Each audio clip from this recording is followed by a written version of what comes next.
नमस्कार मित्रांनो, ॲपलच्या युजरसाठी थोडीशी इन्फॉर्मेशन आहे. ॲपल युजर्स आता अँड्रॉइड सारखे फीचर्स याच्यात टाकू लागले आहेत, तर त्याच्यामुळे अँड्रॉइड सारखा ॲपल सुद्धा हँग होतो. तर हँग झालेला फोन आता आपल्याला रिस्टार्ट कसा करायचा आहे त्यासाठी मी सोल्युशन घेऊन आलो. ॲक्च्युली भरपूर जणांना माहिती आहे, ज्यांना माहीत नाही त्यांच्याशी ही रील शेअर करा. तर त्याचं सोल्युशन काय?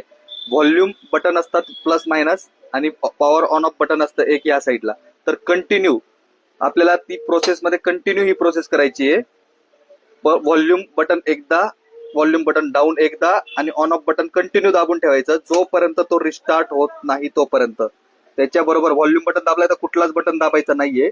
कंटिन्यू असं आल्यानंतर त्याचा तो रिस्टार्ट होतो आणि तो परत ऍपल लोगो होऊन चालू होतो. कुठलाही डेटा डिलीट होत नाही, फक्त हा रिस्टार्ट होतो आणि तुमचं त्यावेळेसचं हँगचं सोल्युशन निघून जातं.